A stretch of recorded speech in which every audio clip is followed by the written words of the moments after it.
know. If anybody knows, or if I can find an answer, it'll be down below saying what did they do.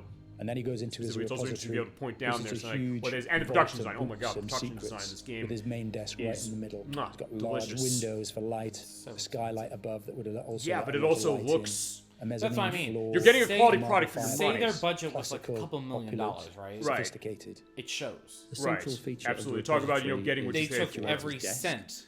So we of that researched budget, how that might and look, they put it to and wanted to make it look a big, substantial piece. But also of the good news is because this is an older game now by a couple of years, even how they're designing the desk And we don't even see the back of the desk in this game. Maybe in some of the other ones we will. It's only Boundary Break. Yep.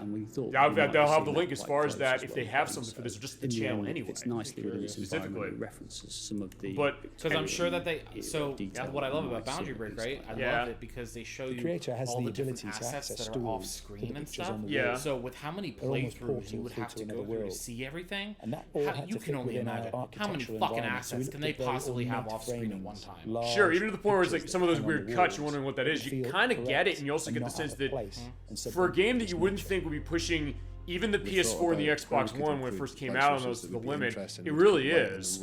And it enhances it even more for the next-gen version that they have for both those systems. And the good news also is because there's a little bit of an older game, it's also a case this game does not cost that much anymore. You can get this for $20 on every download shop for it.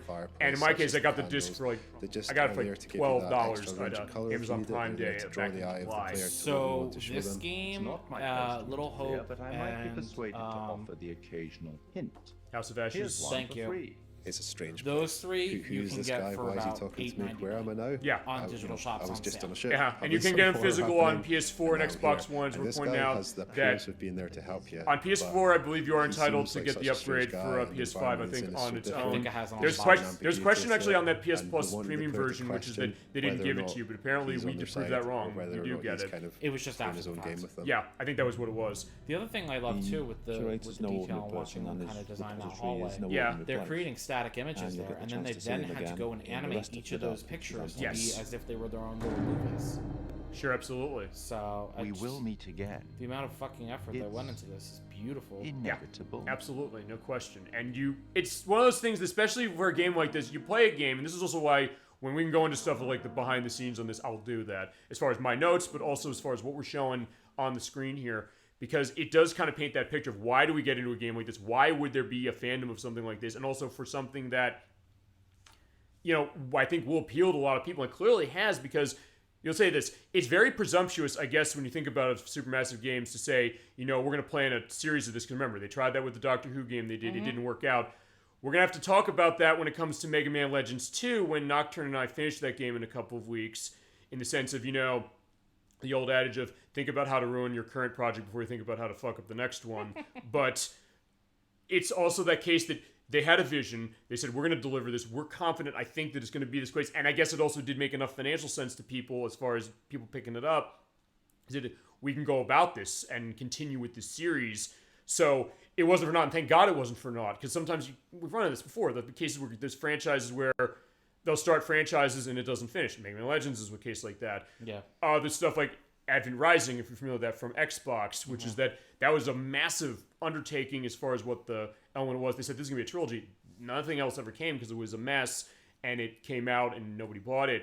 So fine. Halo was a case like that because Halo 2 lives on a cliffhanger. Assassin's Creed, your beloved Assassin's Creed, that first game lives on a massive cliffhanger. And people... For a game, they were saying, oh my God, I can't wait for this when that came out. And people said that. They said, fuck this game, I'm done. And then 2 came out, and they said, 2 is amazing. And then that was where they got them back.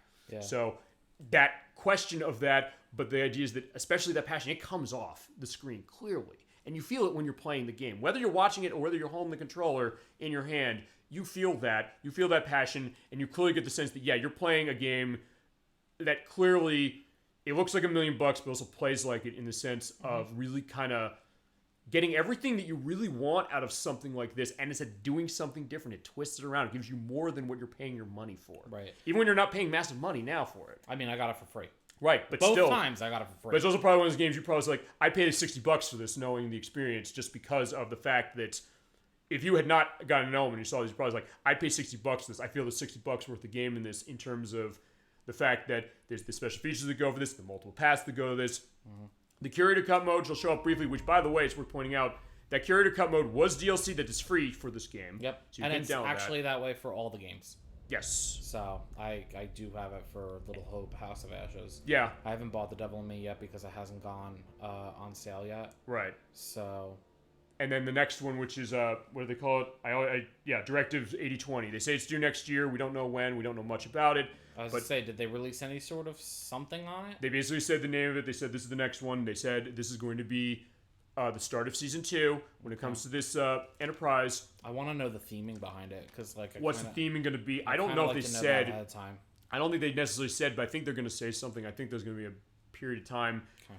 I think they'll go into it. I would assume that maybe we probably start hearing about something that's either late this year, maybe within a few weeks. Who knows? Maybe we mention it. It's like, hey, we saw this show. People really loving our game, wanting to go into this. We got the next one. They're waiting for the next one.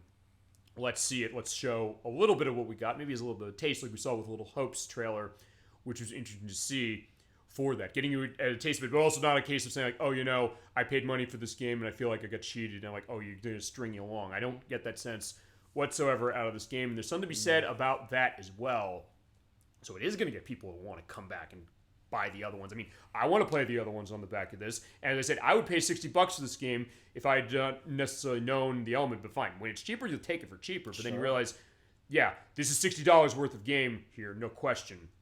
And if you love horror and you haven't played this game, I would absolutely say definitely take a look at this, no question. So now if you load a story, right, you're obviously going off of your save data. Yes, we are. Which you can do a scene selection of anywhere you want. Whoa, there were a lot of scenes. Yes, there were. Holy shit. Absolutely. Actually, find two different ones for the ritual. So I was like, wait, why are there two of them? I don't know. Okay. So realistically, right? Yes. Scene selection. So you could, in theory, go back to a scene, make different choices, right? Yes, you can. So you can get trophies that way. I believe so. I don't think they turned the trophies off. Interesting. I remember this came up when the 2008 remake of sorts of Alone in the Dark came out. Have you ever played that? No. They put it on PlayStation 3 for you as Alone in the Dark Inferno. If we ever play that game for the show, we're using that version because on 360 is a buggy mess, an insanely buggy mess. It has some great ideas, but it's a case where the game pretty much does not function correctly. It's even worse on the PS2 and the Wii, from what I understand. But on PS3, they did enhance it, so it works better. That game ran it like an episodic thing, even to the point where in between chapters, like previously on Alone in the Dark. Mm-hmm. And you actually go into the game from the start. You can select any scene you want and play it. I don't know if it broke you for achievements necessarily, assuming they even fucking unlocked the way the game was broken. But point is that they're not hard to get in that game, number one. Number two, it's also something that they kind of were coming with that idea. And with a lot of horror games, I think we're getting that idea now. You're right. Just run scenes that way. And I think you can still... You know what? I want to see something. I was about halfway through. Yes. As far as where you got? Yeah. So, like, if you look, Danny. Finding Friends is where you were, right? Danny. Well, yeah, I was right at the beginning of Finding Friends. Right. So, if you go down and look at the rest of the list, there's not a whole lot of the list. I was about halfway through. Damn! I could have finished 11. This fucking game. But you said specifically the idea, like, what's that horror element like? So maybe that's the answer, which is saying, like, hey, you know, like, rope people in. But here's the other thing is that by getting somebody to be involved in a game like this with you, it also is exactly what I think Supermassive said when it came to why they continue this after Until Dawn took off. They said, as far as this kind of game that they're making, even when they're not necessarily making games just in this style, as far as under this Dark Pictures Anthology element, because you mentioned they made The Quarry for 2K, which came out last year, and they made Until Dawn. They made a spin-off of that with The Inpatient. So it goes to the idea of what is that communal element of horror when you think about it, which is a unique thing when it comes to a game. Even the way the multiplayer works, saying like, hey, I'll pass the controller to you because we're going to be playing as... Fine, we could be reacting the idea like the tension between Alex and Julia if we so desired for that. So that idea of the community element, so I think maybe that's the thought. And I get that idea of like having the community element. What is it about us going through a game like this, having that experience, having those shared elements, having us on camera for that to really reflect it. And it is a great thing to see. And it really, I get what you're saying as far as like, why would you not want to play a game like this alone? But also in some ways, I think you got a point because in some ways it might be better in some ways. So I mean, look, I was going to practice this game because I bought my version anyway, just to see like, what are we dealing with here? Also make sure how was the license stuff going to run for this. But also, I think I had more fun just playing with you as far as this and with the Best Chat on Twitch than I did even playing on my own. I had a good time playing on my own. I mean, I put it in and I sat down and played it for 3 hours. Right. I said, I told you that the next day at work, and you were like, wow, you really kind of were getting into it. I was like, yeah, I was. But even in this case, we're almost at 6 hours on this program now, and I'm still in a great case of that. It's like, man, I had a great time. But we are going to show, as I mentioned, we're going to show what the curated cut mode is. Now, as mentioned, you have to beat the game in order to unlock this. So it is here. Even after you download it, you have to beat the game normally through a full-on playthrough, whatever you do. in order to do that. And then the only other thing as well is we'll show off the trophies, I think. We can come back to this game again if you so desire, because there's so many opportunities to come back. In fact, you know what I'm going to do? I'm going to, because I think you can do this on a scene select, so I'll tell you what we're going to do. We're going to start on the Duke. I'm going to put in new slots. Unless it does just load on this, in which case, no, fine, okay, it does, so fine. We're going to go back to the main menu. I guess I'm going to have to go into... you have to create a whole new thing. Okay, so, alright, I'll tell you what we're going to do. I will have... fine, what we'll do is we'll do that. We'll take a look at the intro again, parts of the intro, just to show a little bit of difference for that. So I'm going to start a new story. We'll go on challenging. Actually, you know what? Fine, let's run lethal. I want to see something. We'll do curator cut briefly. And then just overwrite what just happened. Oh, or make new. I'm going to make a new one. Okay. So same deal as before. I'm just going to show a little bit of this, and then we'll take a look at what trophies we got as far as our haul. And because I wanted to show at least this element, I'm also going to do what we did before, which is I know where the Ink Spot song is going to be playing, so I'm going to mute that on that. Although, see, it's funny, the one Ink Spot song I know is I Don't Want to Set the World on Fire, as mentioned for Fallout 3, which is that... You said you had not played Fallout 3, is that right? I played a little bit until I got to the rad roaches, and I said, nope. Oh, yeah. No, I get that. We get that. I don't want to set the world on fire. Oh, I know that song, too. It's great, and it's wonderful, and I don't think we could play it if we ever want to play Fallout 3, or if chat, you want to see Fallout 3. Well, it's ironic, because the chat wanted to do nothing but set the world on fire during this play. I know, fitting. We're playing this show, I swear to God. I love that song, so AJ says, so do I. And it's a great element of that soundtrack. It's also worth pointing out this, which is that for this play, even though I had to mute the music, I will have in the link list the music that was in this, and I'll have I Don't Want to Set the World on Fire in there as far as just because of the fact that, hey, that's that element. So yeah, you're right. You get that element and, enjoy music. Okay, so last time we did this, the story's the same starting, but instead of playing as Joe, we're playing as Charlie now. Looks like old Charlie Charming's got a little business. Which he said before. He did, but we're doing this first. It is also worth pointing out when you get to the beginning of the game, as far as getting with, Alex and Brad, you're looking at it from Alex's perspective. So you have different selections. So the whole thing just fucking flips on its head. Yes. Okay. Yes, they do. Well, I'm glad the trophies only follow the fucking theatrical version then.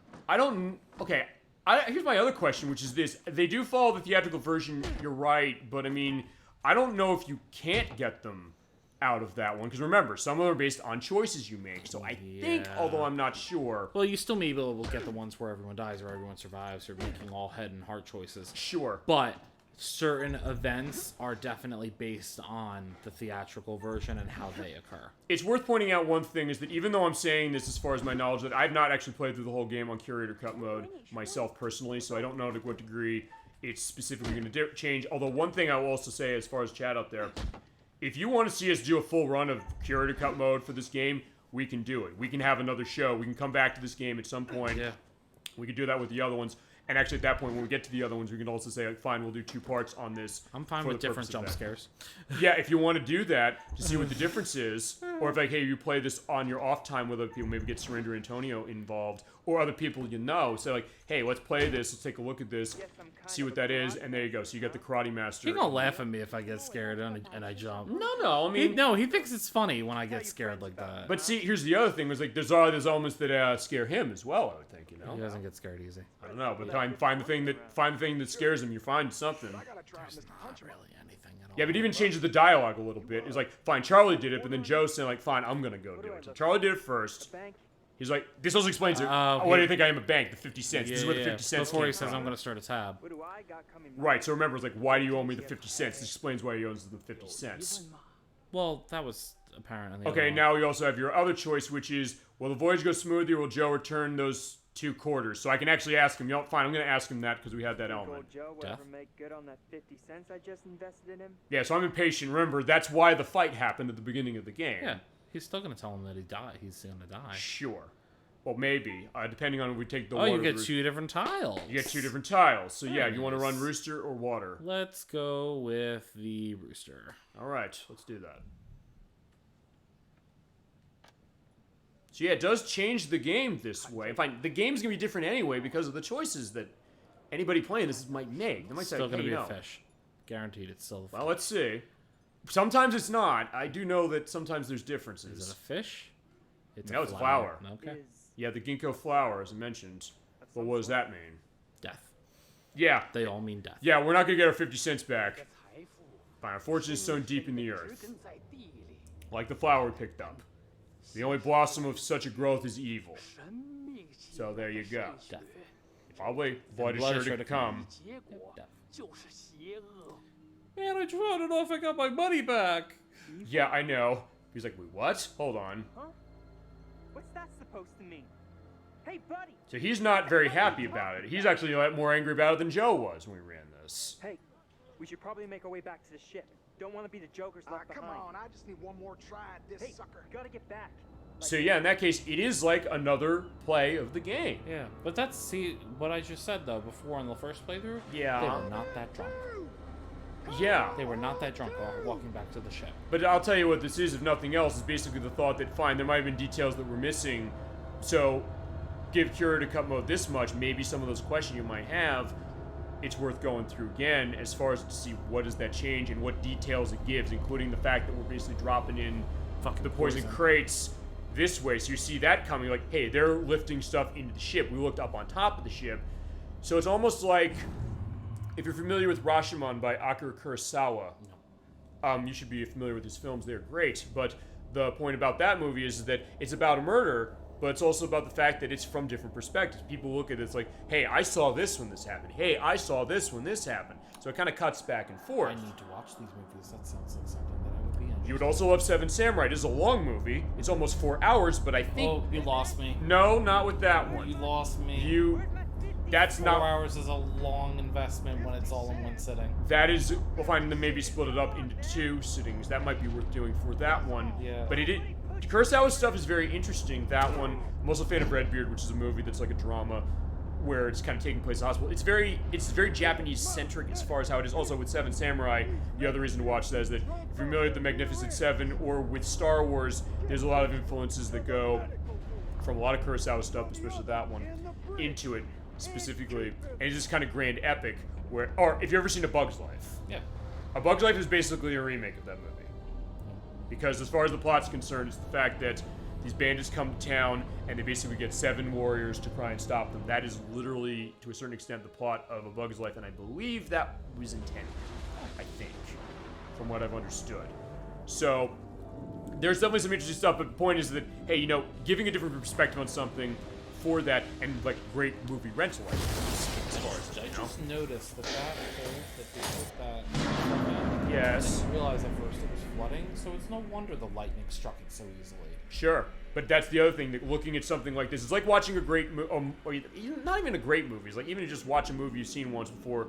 We know where the plot's going to go, more or less, but then we don't because we can change how it goes. Right. But I know how pay attention to other little things. I know a potentiality of it. Sure, absolutely. So, but it does play in a different case as well, especially because of how we're waking up with Charlie now. I want to know who the kid was. We'll see if we can see the kid, and then at that point, the kid is obviously going to show up here. Sure. I mean, I assume regardless of the version, he's just going to show up no matter what. Wait, no, he's in a different... Oh, the brig! Oh, shit! We're playing from his perspective still. Yeah, Charlie is in the brig. Oh. So instead of us being that way, we are locked up. I was like, wait, we're not in the sick bay. What's going on? Yep. Yeah, this is where we're starting. So in that case, how did we get to the point where, remember, Charlie came back to Joe and said, wait a second, what's going on here? The door's open. The door's open, why is it open? So here we are. He sees what's on the element. You see what's on our lists. Mm-hmm. He's saying, like, wait, why are they signing off? Like, 10 days. What a dick. So it's like, yeah, fine. He's not going to take that stuff. So... There's something to the left of that. Oh, over there? Oh, yeah, you're right. There's blood on the wall.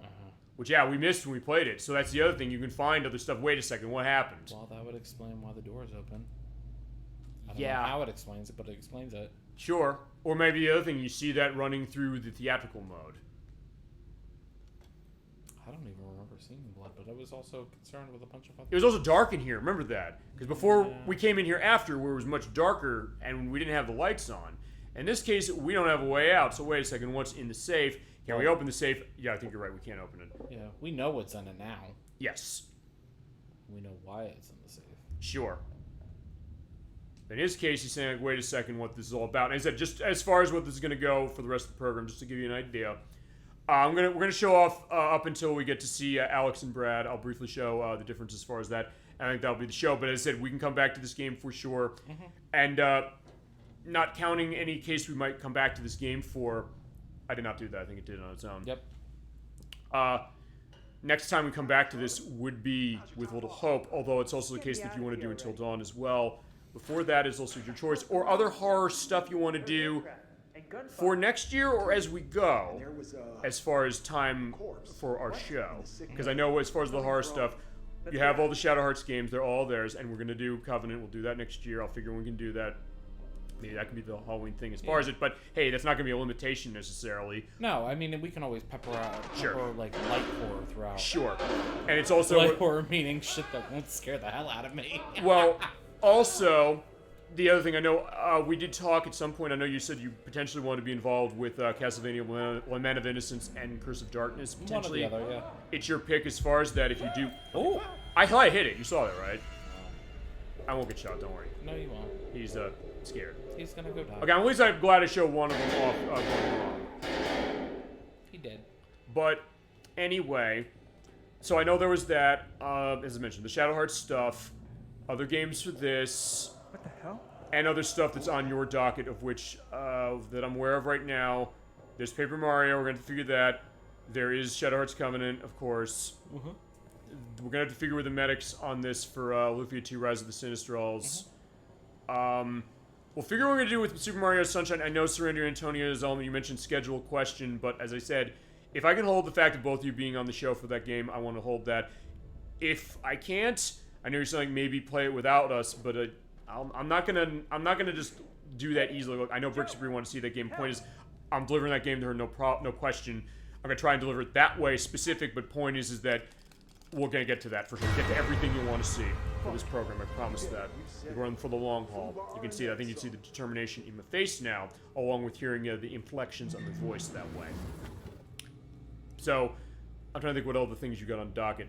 Well, I got to talk to you about this. We are going to do... I know there's a question on Final Fantasy, which is... I know there's questions on Final Fantasy 9. I talked with Protorova and Nocturne on that one, and Chasm 22. I think the way we'll do that game when we get to that is... I think we're going to do a shared dibs. Everyone pick a disc? Yes, actually, what would be your preference? Because disc 1 is what Protorova said he would have a preference to, but then again, it's also a question of... We can alternate that off, and the idea is that as we go, I'm also going to try and make it so that whoever's not on the show in the Super Bowl Game Saturday studio, as you're seeing here, for it, they will be in the chat for the parts they're not on, while every other case, they'll be in studio. Try and coordinate it so basically nobody will miss part. You'll get a sense of Nocturne and Protorova's example, and then vice versa as far as you and Chasm 22, if that's going to be the case, for sure. So that's the thought, and I guess, because I mean, I don't know, is that the one you would want to start with? Because I know there's questions about this. I asked Gemini 96 this last week. He said 6, 8, and 10 are the ones he has love of. I love my 4. Playing the 15, I'm really liking 15 when playing, for sure. I'll keep going on that one as it is, because I'm not going to have too much. I'm going to have to massively practice for, after I do Rondo Blood, which is the end of the month. We'll go you don't see the kid. Right away? No. I haven't seen that kid once. Okay. So that was Joe's hallucination. And it's Joe's son. That confirms it. That's his son. Oh shit! Yeah. Wait, so how did he die? I think the thought is that the coffin that was the casket that was draped over. At first I said, wait a second, there's an American flag on it. What that's about, because that would mean like, hey, he was in service, like he's a young child. No, he's just a U.S. citizen. So, fine, maybe that's the idea, that because it was killed overseas. But wait a second, why was that? He'd be at home probably, is the thought, with his mother, specifically while he's off fighting. Why was the kid overseas, though? Right. I don't know if there's an answer for that in chat. If you know, feel free to go into that, as it is. But yeah, I think that's it. That confirms it. Thank you for pointing that out, because I didn't even necessarily think that through right away. I said, There is dialogue with Joe's son. I heard it when I played through my playthrough of this off screen before we did the show tonight. But, so I'm glad I put the voice performance. Also, there's Joe.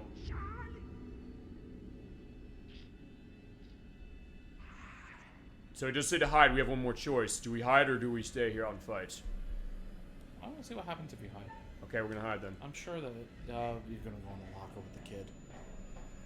Oh, but there is no kid. Right. So yeah, what's up? He shoots up the locker and it's him.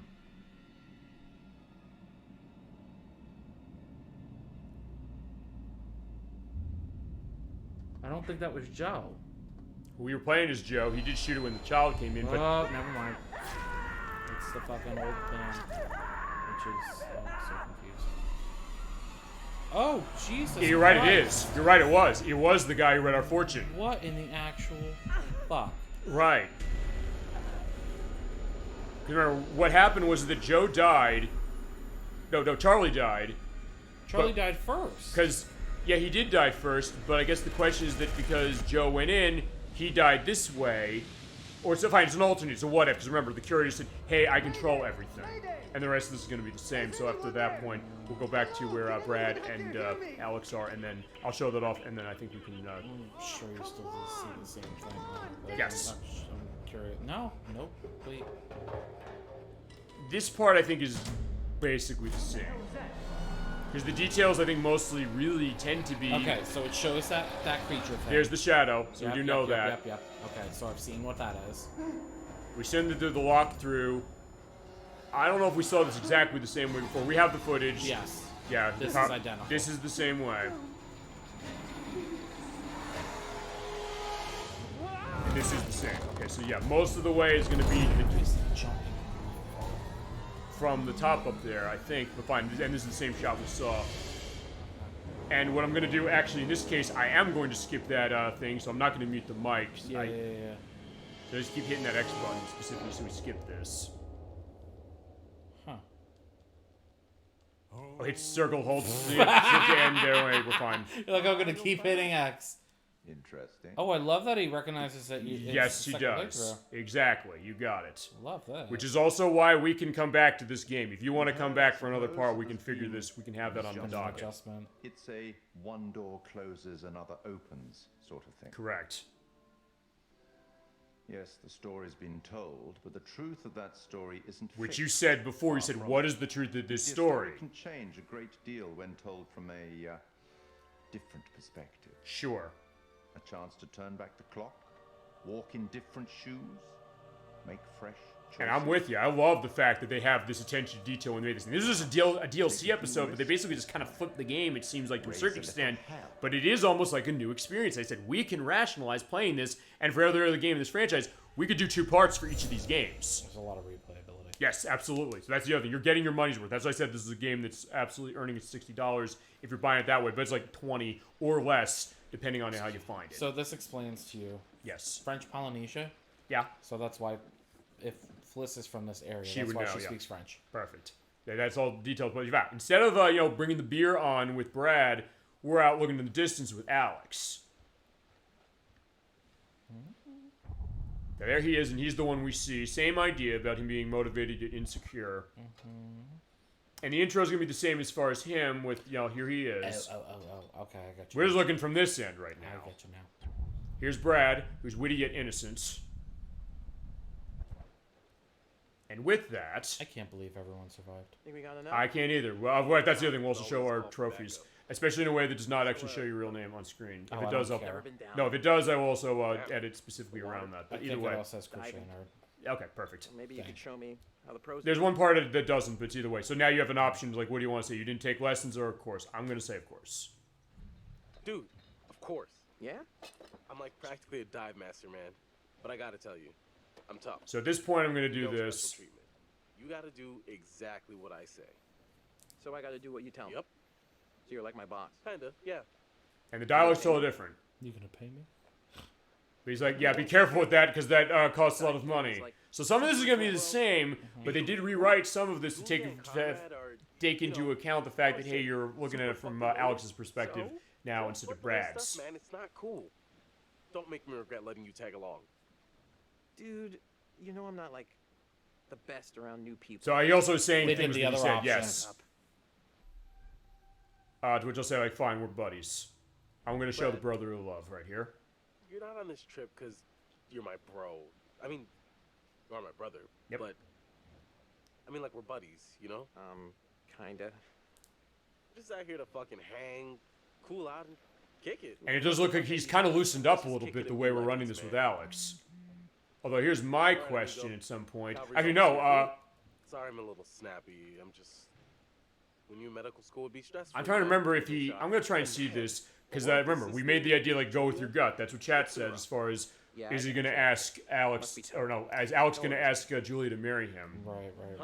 But since we're running on this... Right on cue. What? I'm trying to remember if they actually ask, or if I have to... How I answer Like this. EVs in an undisclosed location. Yeah.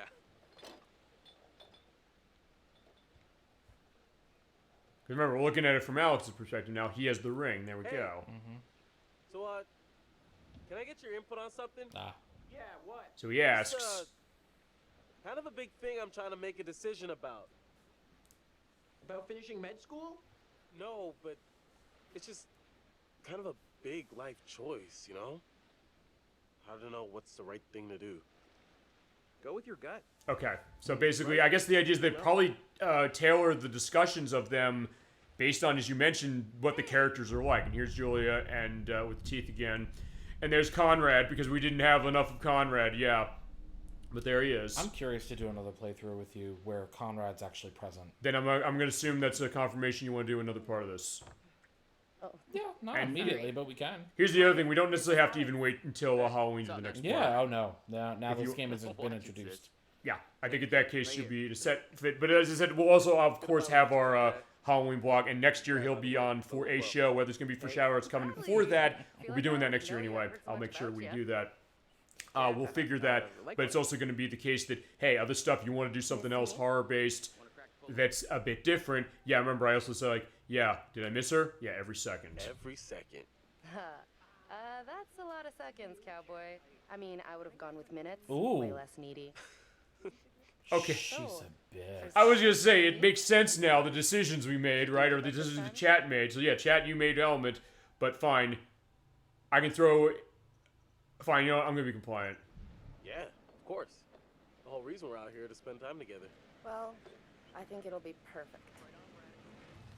Alright, and there's splits. Fine, we'll let everybody be introed again. Fine, this is the jib thing. They're having their discussion, but we're in the element. It's like, fine, we're off in our other world. So it's the question of, yeah, what was going on the other side? This is interesting. I know. And as I said, I think in that case, that's the confirmation. We will come back to this. And I think then when we do Little Hope, I will coordinate 2 parts for that. Yeah. So in that case, we can do one run of the theatrical cut and then one of curator mode. Because you do have to beat the game for curator mode, and so it works fine that way too. Right. In that case, that means I'll also be buying the other ones as it is, but I'm not going to complain about that because yeah, this game's awesome. Based on this one game, I want to play the other ones. I was going to say, if you enjoyed this, then I have no doubts that you'll... It's also one of those things where I get a PS5 at some point, probably when that Slim comes out at some point, because it does look like it could fit well with my layout of it, especially because it'd be smaller, and it is worth pointing out that PlayStation 5 Slim they announced, they're phasing out the big boy over there. They said specifically we're going to be running that way. So there you go. That is what a little bit of a preview to what the curator cut mode is. Okay. So as I said, we're going to come back to curator cut mode, and at that point also for the purpose of achievements, it is PlayStation button. PlayStation button. Yep. And then go down. Track your progress trophies. Oh well, yeah, you could do that. Let's do that. Okay. I do it the long way. All right. So let's see what we got. So let's sort by progress. That's why I go to the other menu. Okay, because I don't know how this one works. Actually, let's find out. There's a lot of hiddens. Let's also go down top. We have 10 you have 10 trophies here. View all. There you go. Hit okay, all. So here we go. So so there's not a sole survivor. No. Oh wait, this is the one. Fine. View all. View all. View all for this game. And it'll bring you into here. Perfect. There okay, let's talk about it. Okay. So if you go to the bar to the right, not earned. Oh, not earned? And then if you go to the bottom, it'll show you the ones. It splits it. There. Perfect. Okay, so let's take a look. Everybody survived. Okay, so that's something I suppose where everybody survived.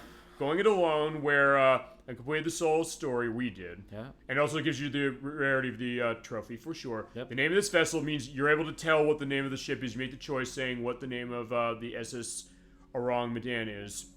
Can't catch him with this old junker, which is Connor being able to escape on the boat. But other thing you know by getting Brad to be envious. Getting Alex aggressive by being the big man on campus. Break him during the thunder is being able to open the window without making noise, which you mentioned. Yeah. As long as you're quick is doing 10 QTEs in succession. You did that shit. The training dummy you did off screen. Yep. Actually, in that case, I will put the edit of the full look. That's actually going to be a little more, so this is going to be almost a 7 hour thing, but it's fine either way. Okay. I'm going to put that edit about here. We're doing an audio test on Dark Pictures Anthology, The Man of Medan, with the Crusader 64. Good to see you, my friend. The spooky bitch is back. Is that the name?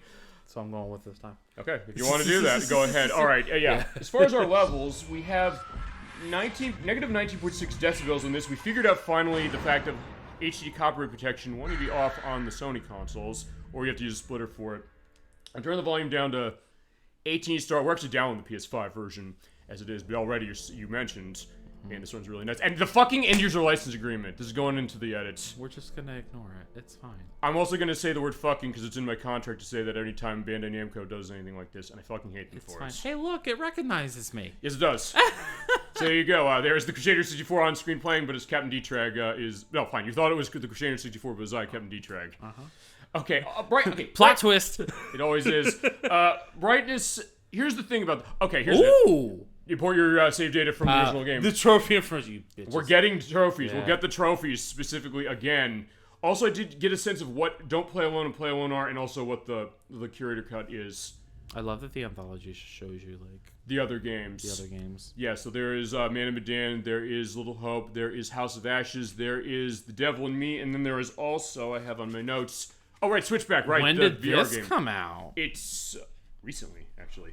Oh. The other thing also is there's another game in this coming out that is Directive 8020. That's the next one. When did that information release? That was, I think, a couple of months ago. It is coming out next year. That's probably the beginning of season 2. It is the beginning of season 2. They explicitly stated that. So they said, yes, that's going, but they did do the Series X and the PS5 upgrades for this game. They ported this to Switch. It looks so much better. It looks great. There you go. So there's continued news story. Actually, did you import your PS4? I did not. It's either way. It's fine. I didn't think it mattered. It doesn't technically matter, I guess. So fine. In that case, we want to run a new story. Because I can also tell later as far as what's going on with, what is it? That version. Forgiving, Lethal, Challenging. What do we want to run? I guess we want to run on Challenging. Or we want to run on Lethal, see what happens. We'll do normal. Okay, so Challenging is normal. Alright, so get your save data going. Also, I'll keep an eye as far as the mic for this because TV is like 18. As they're walking along with this, I'm going to have to mute this because there is a song by the Ink Spots on this that is... how's the name of it? We Three, My Echo, My Shadow, and Me. Literally. Right about now. Also, the other thing I guess I gotta do is I probably have to mute the TV a little bit, but it's not gonna be on long. So yeah, that music that's playing, I'll probably get copyright stricken if I don't. Now I can turn it on. I didn't even notice that. That's such a minor spot. I mean, honestly speaking, I've mentioned this before. There's some cases where I've gotten copyright questions, not strikes, but just questions on stuff. Actually, every Game Dev Tycoon part we've done has had that case because it's like a public domain music that's still has a copyright claim, but you can use it free with ads. What else? I had that with Guitar Man a bit. I had that with Parasite Eve with Yoko Shimomura, and then they took it off. I don't know why. Yoko Shimomura, I guess maybe saw our show and it's like, yeah, these guys, they love my work. We'll also turn on the subtitles as far when it goes, but don't worry, we'll do our full talk of this as you play as Joe. And I'll also talk about, because curator mode, it changes perspectives. I'll tell you what that is. We get that when we beat the game. We could feasibly rationalize coming back to this game again on the back of that. It just looks so much cleaner. It does look amazing. Like, it looks much cleaner than the PS4 version. I feel like it's running smoother. It does. And you have performance and quality mode options you can run. Oh, wait, it skips that. No. That happens after this. Oh, no. Curator cut mode, it goes the opposites. Because the curator cut mode, you're playing as Charlie. Oh. So actually, in that case, you're playing as Joe here. and your choice about what we want to do. As far as chat's concerned, if we want to pause the game at certain cases, you want to do the head or the heart? Your pick. Do the heart. I guess I just want to know about my son. Will he, is he gonna grow up all right? Things gonna work out for him?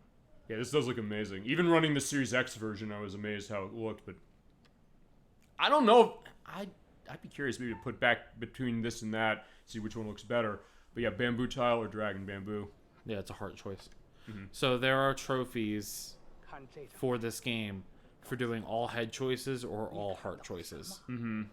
So and use the R2 button to pick up objects and use the right stick to examine them.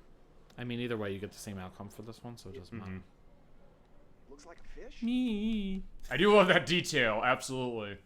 Yeah, look at his fingernails and the skin. God, well Jesus, this is It's like a real person. I know. We've always said that in gaming. It's always the case. This looks like real life. We've always been pushing and pushing and pushing. We've gotten there. I was saying, at this point, we've gotten there. So the question of where do we go? Where do we go from here? And the question, I guess, is all these little details. Well, when VR gets better and actually like puts us in the game for real. Switchback. Is that going to be the question on this?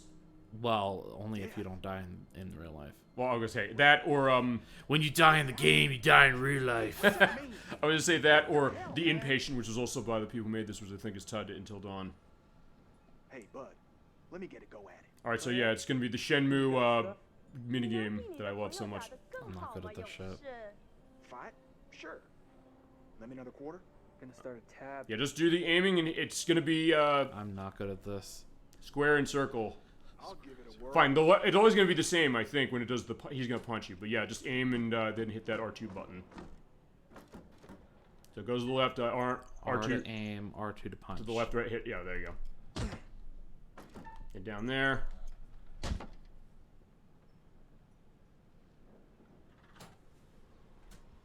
It's the timer that fucks me up. Yeah. Shit. Yeah. Yeah, I'm doing the Shenmue thing.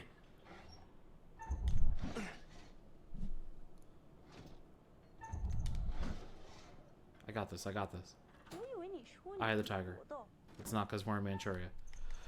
I was actually, you're right. That's a good point. I forgot about that. Great attention to detail.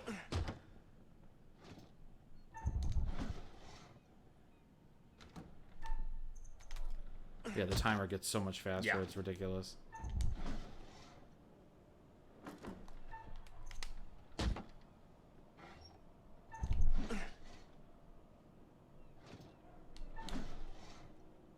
Got that one immediately. What? Holy shit! I did it. There you go. So it's like Shenmue. I think I just needed to concentrate. Well, at least we know that the achievements are working. And now that the achievement won't work when you pop because I got it already. Oh, it's going to be editing fodder. Hell yeah. I think we can rationalize editing fodder on this, just the purpose of it. There's going to be so much. I'm going to jump so much. Because I haven't seen most of this game yet. I've been too scared to play it alone. Okay, well, I mean, that's worth going into that too, you know? The question of, hey, what's that about? Because remember, you've always said, hey, when it comes to watching a scary movie, playing a scary movie, you said, quote, it's different, and I've always probed that. I said, what is that like? I think this is going to get the answer to that, actually. It's just an anxiety response, that's all. No, I get that. Maybe just the fact that, because you're in control, you have the perspective, what is this game going to do? When I am controlling a game, yeah, it gives me the same sense of danger as if I were really in danger. Okay. A movie or a show does not give me the same sense of danger. Right, because they act on you. Right. As opposed to I'm a bystander. Sure. That's the same thing why I can watch a scary game be played, but playing it is a completely different experience. No, I get that as well. So. But I mean, couldn't you sometimes get in that tense case? Could that sometimes be with anything? Oh, I'll still tense up. I can guarantee that's gonna happen. Mm-hmm. But it's different. I say, yeah, you owe me 50 cents. Remember, this was it was 1940. Yeah. When this is World War starting. II. Yeah. So in that case, yeah, your 50 cents went a long way. Or have you ever seen the movie Eurotrip? It's like they go to East Germany, and I think they have like... It's like $2, and it ends up being like $1 billion or something. I love that. Yeah. That movie's surprisingly underrated for something that I thought was going to be... It's such a good, like, ugly. college, like, stupid humor movie. I don't know, but there's more intelligence to it than I thought. I mean, I realized that when I saw... You ever see Miss March? Ooh, don't. But it's like it's the. I'll tell you what it is. It's like the bad version of. Eurotrip said this movie is the same, even to the point where they have like this famous song that keeps becoming popular throughout the entire movie. Because Miss March has that with this guy, and then basically it's just basically him talking about how he wants to have sex with white women, pretty much. It's Craig Robertson from The Office who's voicing him. But it's not like Scotty doesn't know where they change like the tones of it the entire movie. In fact, like, they have the Russian discotheque remix version to the point where you have to really hear. It's like, wait, is that actually that or not? Jesus. So yeah, there you go. The Ooze. Yeah. Fitting, I guess, when we play the game, the Genesis game, The Ooze, which is interesting. You play that? Isn't that the Teenage Mutant Ninja Turtles? Isn't that like one of the movies? Yeah, it's the second one. Return of the Ooze, Revenge of the Ooze. Secret of the Ooze. Yeah, it's something with the Ooze. I was gonna say that's gonna be an Emetics question, and Jesus Christ, I didn't even know he had that element in his mouth, even in the other version. What? How detailed it is? Yeah. Okay. Full disclosure, I want to tell you this. When I bought the Xbox One version, it was before I had Series X. I ran on the Xbox One X over there. When I got it, I had played about 3 hours straight when I first put it in. Yeah. I came back to it and said, hey, I'm going to finish it for the show just to get a sense of what we're looking at here. I then ran the rest of it running on the Series X. The detail in his eye alone. I know. Jesus. I know, it's amazing. And there Joe is in the sick bay. Okay. Here we go. Here come the spoopy parts. So start. Oh, fine. It's soon enough. I forgot you have to hold R2 to keep holding something. Yeah. Ugh. You want to just press. Well, fine. We said when this is Majora's Mask. You say, hey, you want to do that just for the purpose of it. Pops come back soon. I believe I also do have the voice actor of who is his son, because like there's dialogue that goes to his son. Dear Timmy, Daddy is on a ghost ship. I don't know. Well, how does he know? Everyone is fucked. The end. No! Yeah, great preview of what we're going to see.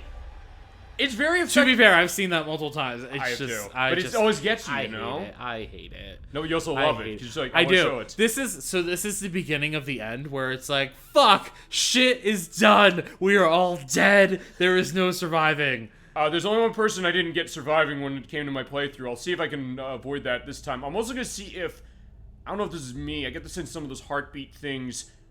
I don't know if there's like a button delay on that. I hope there isn't. Heartbeat things? We'll see. It's going to come up soon enough. Oh, I know what you're talking about. Maybe it was just off to it. It doesn't have... Because, fine, you know me with the Rock Band things. Like, if there's like an inch off of that, button lag, fine. With the medics, it was the case that we had a Rock Band party. It's like, let me take over this. I'll embassy it. I'll make sure everything is... calibrated correctly, and I'll notice what's going on. Or I'll even say like, hey, you got this party going on. Let me get your Xbox One going to like download or update everything they need down, because like I haven't touched my Xbox One in years. It's like, right. Okay, don't worry, you're dealing with a professional, I promise. All right, so I will say that the camera angles in this game are what make it exponentially scarier. Yeah. I hate fucking camera angles like this. Hate it. It makes it too easy for something to be in front of the camera. So like Resident Evil, which fucking hate this shit. I think they said there's even like a control method for Resident Evil to have the tank controls. I don't know what that setting is. Fucking terrible. Get me out of here. Why because of the scare thing, but not for the gameplay? No, gameplay is great. It's fucking terrible though for people who scare easy. Then that goes to my question on Resident Evil 4, which is fine, scare case of playing, but also it's not having those camera angles. People were saying like, hey, for years. Resident Evil 4 was more action based. And he also passed right through you. Yeah, well. No, it's fine. I like it. I don't mind. It's not taking me out. I want to open the safe. You probably can't open it until the time skip. Yeah, actually, I think even curator mode I couldn't up. Okay, there you go. So the game we're demoing now is installed. Good.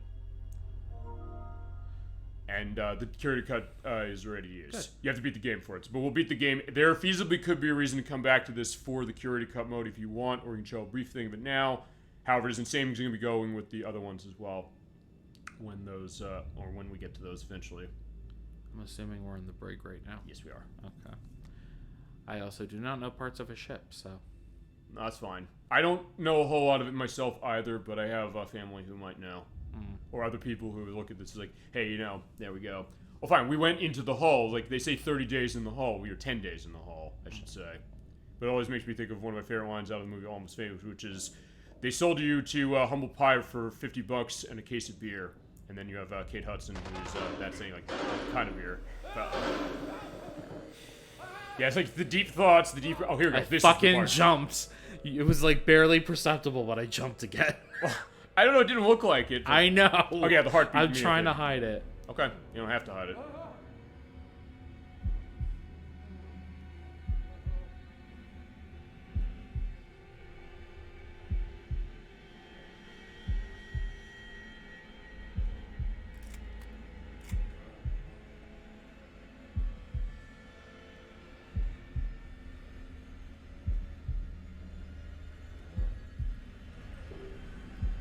Yeah, actually, I failed that last night. I was doing my test. I don't know if the button was off or what. The point is I didn't do it, so...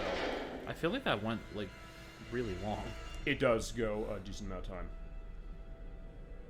Oh, the other thing, as far as the video, just to give you an idea of this, when we're done with this part of it, is going to be, as far as our look over, it is, you're looking over there, it seems like it's a little darker maybe than it is on the TV, but I don't know if that's going to be, it might be okay. So we'll take a brief It'll look at add to the video. ambiance. That's true. But enough so you can see it. Yeah. I mean... Yeah, you mean what? Motherfucker! I knew what I signed up for. It's fine. It's fine. Everything's fine. No, I'm fine. No, I get it. We're not gonna... No. You're the one who said you wanted to do this game. I so I'm know. fine with this. That's what I mean. I know what I signed up for. Well, there you go. It's like, fine. I didn't sign you up for the game, I brought this up a year ago. Yeah, we played Majora's Mask. Actually, I was thinking back to that, because I mean, actually, interesting thing that, you know, the Super Game Brothers play channel, they came back recently. They're actually playing through that game now. I'm comparing with our play, actually, looking back as far as stuff, although, actually, there's stuff they went into that is not like not what we went into, but other stuff that we did. But one thing I found interesting is you have to hit the door open. Okay, you didn't actually flinch with that one. No, that one I knew. You knew. Yeah. Actually, I mean, I know all of what happens on the ship. But actually, there's one thing we didn't mention when we played Majora's Mask that I looked into, or they mentioned, which I didn't think of this. The Song of Healing. It is the Sorriest song backwards. I did not know that until they mentioned it. So that's the one thing we didn't bring up, but fine, they also... Fine, there's stuff they brought up that we didn't, but it's an interesting kind of cross-section. Fine, I'll say this. They didn't kill Odala as quickly as we did, but they did show every form of Odala, including some I didn't actually ever see myself. It's fine. Our playthrough was better. I know, that's always going to be the case. To see, we get to be a case like, we're Let's Players now, we can say that case as far as like what we love about our playthrough. Last time I saw him in the mess hall, he was fit as a fiddle. Yeah, no longer. That's also gonna be a preview to when we do Metal Gear Solid 2 when we start in January, because I'm not going after all the dog tags, but I'm gonna show the idea of dog tags on actually the tanker, so it's not actually like dissimilar. That fiddle's out of tune now. Yeah, fucking angles like this. Fuck this shit. I do love that angle. Fuck though. this shit. This one, because this at least is some more... people under the stairs shit.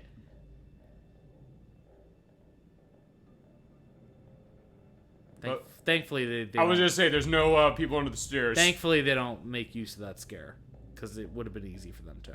That's the thing I think about this game that's interesting. I'll go into the background on Supermassive as far as where their head was, or as far as the other stuff they started doing, is what they think. And actually, there's also a featurette on this disc. I think we could show it, which is basically explaining like elements as far as like horror and things. Oh yeah, there you go. Hey, Chuck, you see that kid over there? Damn it. No? You feeling alright? This is why you're playing. But you're doing okay. I can't get through the rest of this game. No way, no how. But don't worry, my TV also doesn't have a hole in it, so that's a good thing as far as it's no Samara coming through. What? The ring. Charlie. Oh right. Yeah, we're gonna get all horror elements, and that's also why I'm making it a blockbuster night. As far as this, my heart is already racing. I hate this. Are we gonna have to go down to the hospital again, like we did with Majora's Mask almost? Yeah, it was when Sir Adrian Antonio was with us, which was amazing. Because I'm also going through that for feats case. I've already had like 6 of those as far as that play. Including both the deaths of Adawa, but yeah, there you go. So yeah, we're going. Okay. Yeah, Charlie, keep your head, this is the still. longest, like, audio check. Because we're just going through the prequel, the prologue of the game. With people, I think you're right, it is.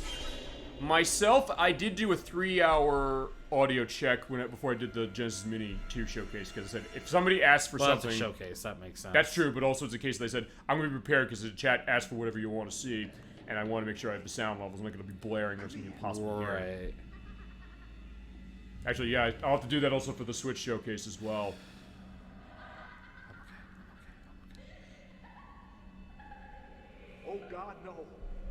There's nothing worse than creepy children. I mean, there's a lot of worse things. I would say the doll's probably worse. You know what it is? I kind of treat them the same way. Okay. I really do treat them the same way. Fuck this kid. Yeah, in curator cut mode, you don't see him because you're running from a different perspective. Oh shit, you're right. All right, what do you want to do? I don't know. Your choice. Do you want to stop him? Well, we're not we're gonna stop him. It's fine. It's fine. Same thing happens either way, so I don't care.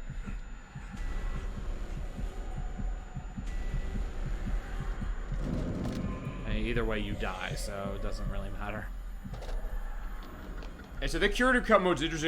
There are 2 scenes I'm going to show off for the curator cut, I think, after we're done And with also, the program. when we do the actual play, if you want to do the other route and stop him and then go through that whole thing. Well, I have to beat the game to do it. No. I'm talking about the regular playthrough. Right. Because there's another choice. You can stop him, and then he's like in a locker or some shit. Oh, yeah, you're right, because that's the choice I made running curator cut. Actually, I could show on curator cut that way. Although, here's the thing. With curator cut, we could do another part. We can come back to this game if we want to, running that. Or not. We'll figure that. And also, remember, you have your choice as far as other stuff you want to do for horror as it comes. Also, I guess when we start Shadowheart's Covenant, I don't know if we should do it next year because it's going to be the 20th anniversary of the game. I just figured that. I got to talk with Blood Spice Moon what we're doing when we're starting Deathspank. We got to talk to Chasm22 about if he wants to do Covenant parts. He's going to be in there on the Covenant parts. He said yes already. Yeah. But well, I didn't know if he wanted to do all of them or... I think he wants to do all of them. But also, Power Christ compels you when that happens. He hits the boats. And we get to zoom out of the boats. Busted his head open. And now he's dead. Everyone's dead. Like I said, everyone is fucked. Okay, so I have to mute this here. Boom. And turn this down massively. Because we're going to do... another song? The song is coming up. I really don't remember any of this. Maybe it was so faint that I just wasn't paying attention. This is not faint. This is full blaring when you're going down the hallway. Oh, yeah. I remember this. Yeah, it is. There is some weird stuff with like particle effects in there that I just saw. Which is all. Yeah, I saw that in my version as well. Nah. Which is. To be fair, this is not like a new game, so. Yeah. Well, it's A Conversation with Death by Chemist, which is a doom metal band from Colorado, as it is. I know I can't play this. I forgot they played a song. There's 3, but it's not going to be much. It's only here, and that's also at the end. That's over the credits. That's it. I love how he gets the first credit. Shawn Ashmore, even though he's not the lead character. I know. That's why I'm like, he is not even the lead, and he gets the first credit. He's sort of the most famous person here, but then again, also maybe not, because remember, what they don't indicate here is they don't indicate the people who actually acted these performances, because it's not, except for Ashmore, there's everybody else is acted by a different person as far as doing the motion capture, which was weird to me. I thought, hey, it's gonna be the same case because you were looking at L.A. Noire as far as the potential on yourself. That's a case where they did have, I think, the actual actors do the motion capture for the game. I believe. I think Until Dawn did too. Yeah, and because I know they had Hayden Panettiere do it, and also with Little Hope. That's the one that has the guy who is Eustace in The Voyage of the Dawn Treader, and he was in God, what the hell's his name? He was in Son of Rambo. I can look it up. Will Poulter. Oh, eyebrows. Right. In fact, there's Little Hope right there. Perfect. We play on the show. I swear to God. I didn't know Will Poulter was in Little Hope. I think he's in that one. He's in one of these. Oh, that's exciting. I love that. And then I can also tell like how I thought he was a massive asshole in that Voyage of the Dawn Treader film. Although then again, it also fits with the book as far as like the kids and assholes. Like maybe it's too much, but then it's also the case where when bad things happen to him, I did actually feel for him. So in that case, it was the case. And I generally like Will Poulter as far as the... Oh, there you go. Like there's the song Conversation with Death by Chemist. And there's also another one of the end credits. But all right, so... Yeah, the internet blew up with Will Poulter recently because, like, I guess he grew into his face or whatever. Yep, and we're back. Hello. I do love the curator. Hello. And welcome. Yeah, Pip Torrance, who is terrific. We'll go into stuff in the voices, and I'll figure a good time to do that for this. Mm-hmm. I'll probably do it as cases of downtime. But here he is. I do like that he works as like a narrator of sorts. Yeah. You know what it is? He reminds me of the criminologist from Rocky Horror. Yeah, I would say that. The other thing is game-wise, you know how a lot of games, like, you said you played Corpse Killer from Digital Pictures, they would usually have this case of somebody talking to you, feasibly berating you and you badly. This is kind of a half and half, and I kind of like that. Yeah. Well, I like that he keeps the story going. He's like, hey, so this all happened. Try not to fuck up. But also the fact, like, hey, you're doing really well. You can hold on, but for how long? You know, anything can change in an instant. See, this tale is only part written, and the choices you make will complete it, and determine whether the lives of those with whom you are interfering continue to flourish, or whether they are snuffed out. There you go. I do love that. I knew it. You see, we each make decisions according to our own moral compass. I have. And we have to live with those decisions, What? I have or no die morals. by them. Hey, Dad, we're playing this game. But you shouldn't fear death. It is, after all, inevitable. I feel like he says that the too. tax one pays for having lived. This is the kind of game you or movie, feasibly, if you're gonna like watching a movie, you would rent. As far as that, you know. If they made an actual like movie out of these games, I would totally watch it. I think there's a lot of potential. I think to do that. Although I guess maybe the thought is like, wait, we can kind of mix the two as far as the game. It is kind of Saw-esque. I feel like certain parts of it, except without the phony mortal equivalence that Saw has, But I might be persuaded and also without ripping off 7. Hint. Because we've mentioned that Saw is basically 7 if it showed you everything.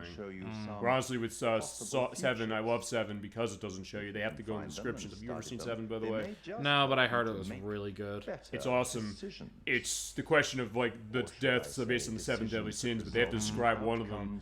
There's no way in hell they could ever film that. I guarantee you. There's no, even nowadays they could never film that. But the fact that they keep it and they describe it, your mind is going to be going in like a twisted case thing, like, oh my god, this is something to this. I'm still waiting for them to make a like a mini series out of 13 Ghosts. Oh, I saw the movie. No, like a mini series, like following each of the ghosts' story and how. Oh yeah, that'd be cool. Yeah. I didn't hate the movie. A lot of people hated the movie. The movie was good for what it was at the time. I know, because like I remember Ebert's review saying this movie's terrible.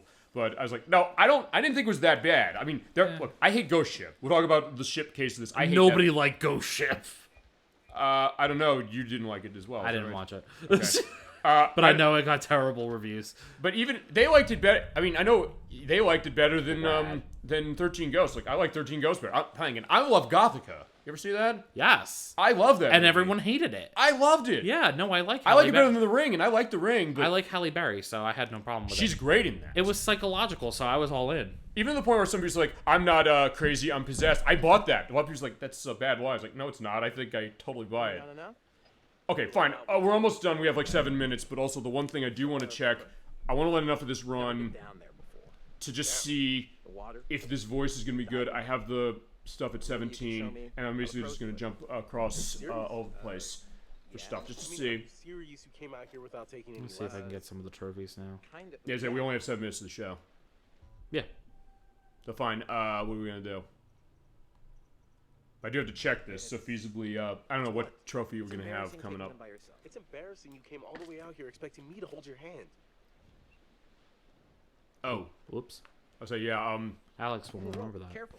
Exactly, I always put that in. Super expensive. Look, bro, be cool. What? Julia and Conrad are, you know, how do I say it? Super fucking loaded. So? That's true, Don't yeah. sweat the little stuff, man. It's not cool. Conrad's such a douche in the beginning. Uh-huh. I don't know how his character goes in general, but yeah, it's interesting. Well, fine, it's gonna depend on what we do. Hey, achievement, brother thing, you know. I don't even remember how to do that, but I got it. Julia wanted you to come along. For real? Julia? Yeah, man. She wanted you to come. Wait, why'd it go down? See how cool you are, which you're not. I don't know. So be cool. So you basically say, "Fuck you, brother." Is that the thought? I don't know. Quite literally. Cavalry's almost here. Cool. Yeah, the cavalry's almost here, and our show's almost here. Do you want to take a stop and listen to the sound and looks? It would be stressful, you know. Total shocker. And man, the long distance thing. Hey, we got a couple trophies. I'm not mad.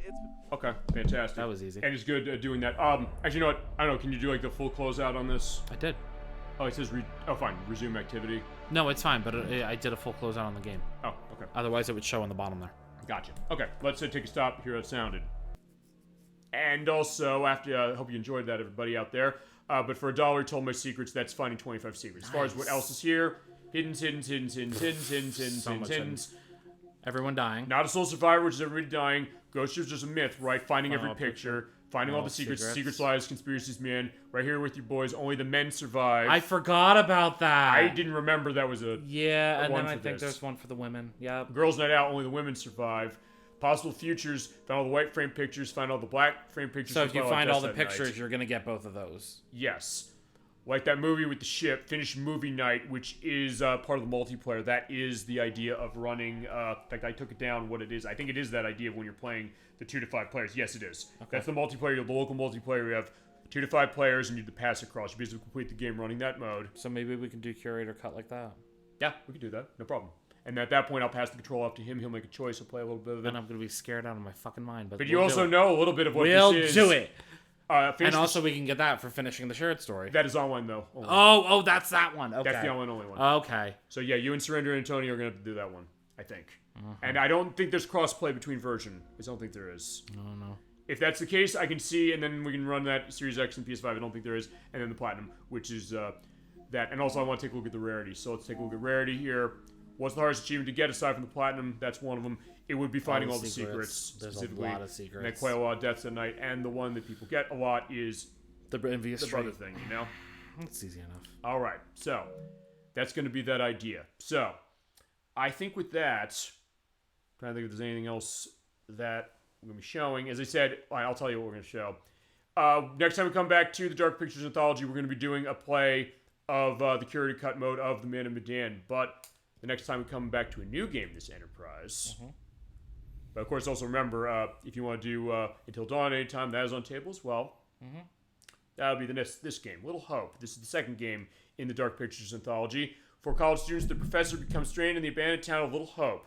Trapped by an impenetrable fog, like Silent Hill, they try desperately to escape whilst... And this is also, you can tell, it's British. They say whilst, which I say all the fucking time, it's worth pointing out. Whilst witnessing terrifying visions from the past. They must figure out the motivation of each of these apparitions before the evil forces at work drag each of their souls to hell. I saw the trailer for this game. Yeah, we showed it at the beginning of this one. Well, no, but I saw the trailer before I ever bought it to determine whether I wanted to buy it or not. Yes. And I was like, this is fucking terrifying. I was like, if the trailer is that scary, I was like, I can only imagine the game, which I knew for a fact. I was like, I'm going to have to play this with somebody. Absolutely. And that's going to be a case that I will also have a link in the link list of the trailer of Little Hope when they first announced it for the purpose of that. But yeah, that is going to be our next take of the Dark Pictures Anthology, but also down the line, we also have House of Ashes, which is the third game in the franchise. The Devil and Me, which is the fourth game. Switchback, which is a VR game. I don't know how we would do VR stream on the show, how that even works. Chad, if you know, and if you want to see that, we can do that. Same would also go with the Inpatient, because that's VR based. And then next year at some point, so far, it is going to be Directive 8020. That is going to be next. And I guess, I don't know, do they... when this game came out, since you got this, I think, before I did, was this after the other ones came out? Were this after, Fine, okay, since this one came out in 2019, did they have everything up here for the other ones? Or is it a case where, hey, they add it later? Because I don't know if they're patching this each time. They are. They're patching this game every time for each of the new ones. Because I can tell you that I had the first three. Devil and Me wasn't even released yet. Okay. So... Right, okay, so I got you. Dolphin saying, VR is very cool, you'd probably need headsets. Well, we wouldn't need the headsets, that's true. As far as... My question is this. There's a way to stream it, I just don't know. How to stream it, that'd be number one. We use VR like that in my university. Yes, that's true. Dolphin mentioned that when we played Super Mario Land, actually. And we liked the discussion as far as what that was, how she did. But also, I guess the question is, you can stream to it as well. Okay, thank you, Dolphin, for indicating that. We'll get into the details, because we mentioned at the beginning of the show, we had to try and figure what we were doing when it came to getting the PS5 set up. That was basically turning off the HD copyright protection of the console. To make sure that it would actually recognize. I could advise, you can. Okay, so I think Dolphin is going to be our hookup. You're going to be doing the VR, though, because I can't do that shit. Okay. Well, then if I reacted this way with something on the screen, imagine having something in my face. Right, but here's the question. Will you be able to see it when we do that? Yeah, it'll go to the TV. I guess so, you're right. Okay. So, all right, fine, then Dolphin's going to hook up that way. Somewhere. Indeed, we do. Okay, so I think with that, let's, for our last shot... It is scary. So, Dolphin, you're probably speaking from experience. I know Like First has mentioned that. Also, Like First, I know mentioned this to me, is that if you're curious about doing emulation of Virtual Boy, that's probably the way you want to go. Because remember, there's a lot of stuff on that costs a lot of money. The unit's very expensive to get. You're the big one on Persona and Shin Megami Tensei. Remember, Jack Brothers is a game that is $3,000 now, unless you get the Japanese version. Yes, VR makes it real. Yeah, I was saying to you, I think we played Majora's Mask. I said, doing Resident Evil 4 in VR. He's like, no, we're not doing that. Fine, when we play Resident Evil 4 to start, we'll play the GameCube version. And there is a remake of Resident Evil 4 that came out this year. I have not played it yet. I heard good things. I love Resident Evil 4 to death. I want to play that so bad. And at some point, we're going to figure out what to do Resident Evil. I guess we start with 1. I don't know who's calling dibs on that. It might be... Medix, I know, probably is calling dibs on Resident Evil 2. He loves Resident Evil 2. And it will run... I think I'll probably get download the PlayStation version off of the PS3, I think. Unless I can get... If that's the case, I'll see if I can't get the GameCube version, because the GameCube version of Resident Evil 2... It is a straight port of the Dreamcast version, which actually cost a lot of money. Surprisingly. It was actually trashed at the time, because it was a case where the game cost $40, and it came out 5 years after it came out on the PlayStation 1. It basically was the same. They didn't remake it, but they did add Dolby Pro Logic support for it. It does have the extra battle mode the Dreamcast version had, and it doesn't cost as much as the Dreamcast version. So if that's the case, I might try and see if I can't get Resident Evil 2 on GameCube. And then that also has a remake. 3 has a remake too. 3 also has an original version, same case. There's Code Veronica, which they need to make a remake of, but I have it on the Dreamcast. We run that, and 4, 5, 6, and all that stuff. 0. And 7, 8. 0, and then 7, 8, and in-betweens. If you ever played Diablo for Xbox, Monty UK would be interested. Yeah, absolutely. I mean, what version? Is it Diablo 4? I know that Proto-Rev is a huge one on 2. At some point, I figure. He's getting hooked on it. Okay, there you go. I get that idea. It's like what we're playing, all those experiences for sure. But as I said, with Dark Pictures Anthology, next time we come back, we will be playing the curated cut mode of this one in Don't Play Alone. In fact, I'll show that. It is movie night. It says movie night is pass the wire controller around, play the story together with 2 to 5 players, and run online with friends. I gotcha. Okay. Yeah, it's Diablo 4, so Jolly Finn's saying, okay. Yeah, fair enough. I've not played Diablo 4 yet. Have you played Diablo 4? I don't play the Diablo games. I know, actually, Emetics is not a big one on Diablo 4. He has a big problem with that. He's playing Paths of Exile, which is kind of is that the one that's taken off of Diablo, I think? I think it is. I mean, he loves 2, and I get that element as well, for sure. I've only played 2. 2's the only one I played. I have it on the PC, but they also did the resurrected version that's on the consoles. I heard it's really good. It's a Vicarious Visions of the port of that, which is pretty impressive from what I understood. Even on the Switch, I heard it runs okay, although fine, we'd probably run it on the most powerful thing we could, unless there's a reason to run Switch for certain stuff, which I'm figuring myself. Yeah, this is cool with you on the screen, by the way. Oh, thank you, Dolly Finn. I'm glad you enjoy that. I hope we haven't disappointed, because there's a lot of people. Fine, Dolly Finn's been on the show, so she knows what I look like. You know what I look like. You've been on the show.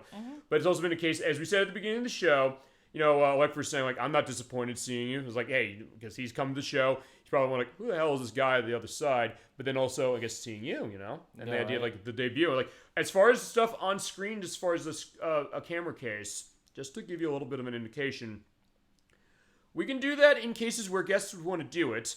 I'm also going to say, as I mentioned, there's certain examples of games that I'm going to, do that with specifically. And in fact, to have a nice, bookend to the program, I'll give an example again, since there's some people who are not here for that. One of the games we're going to be playing, I'm going to need that for, is actually going to be this. This is Babysitting Mama. This is for the Wii. It's a spin-off of Cooking Mama. It does have a baby peripheral here, so yeah, here you go, your little baby. I know you don't like the baby elements. Turn the back. There's a hole where the Wiimote goes. You basically put that in as kind of like a plastic shell. And then you basically kind of hold the baby and rock the baby that way. But of course, you do it too fast. And the way the Wiimote controls are on that one, it often is not great. It's not good. They should have done a Wii Motion Plus thing for that. Yeah, a little too funny. So Dolly Finn saying, we have to show this. We're going to be on camera. We got to show a game like this or stuff for Kinect for 360. So for certain cases, or stuff with this. I think if nothing else, this is also going to be the case. Anytime we do game in this series, or we do Until Dawn, or The Quarry. Something scary. Or something like this, we should do that. I think it probably makes sense for that. It'd also be up to the guests, like, hey, I don't want to be on camera. There might be some people who might say that. Yeah, but I still, have no problem with doing it. I know, that's why I brought it up to you in the first place. I know, but still, I'm glad you brought that up. Thank you so much for the suggestion. Thank you so much for coming in. Thank you for providing the PlayStation 5, giving our first, modern element. We are going in the future, ladies and gentlemen, as far as it. The present. No, we're going in the future because remember the idea, like, hey, I tend to be like 2 PlayStation consoles behind when it comes to that. Your PS5 when the PS7 comes out. Yeah, or when the Silent Hill 2 remake comes out, because at that point, unless they put it on a Series X, in which case I'll get on that, but they're probably not. But at that point, it's like, yeah, totally. But either way, that's going to do it, I think, for our show this week. I'll get an element of that. There is the cure. In fact, you know what? I'll tell you what we're going to do. We're going to go into special features again. Don't worry, that's fine to that. I want to see him like looking at us and pulling the book out. So hello, my friend. We'll get. Oh, fine. He's just looking over at us and just getting an idea like, okay, what's next on the list? Great show, thank you. No problem, Dollyfin. No problem, everybody out there. To AJ42, to Tony Shimurda, to Gemini96, to Chasm22, to One True L, and to Electverse as well. We had quite an element as far as our chat. Best chat on Twitch. Awesome stream, guys. Have a great night. So Gemini96 says, no problem, my friend. Thank you so much for joining us, and thank you for adding to the show. We had a great time doing this, and we're going to come back for sure to the Man of Medan and to the Dark Pictures Anthology. Have you ever played this game?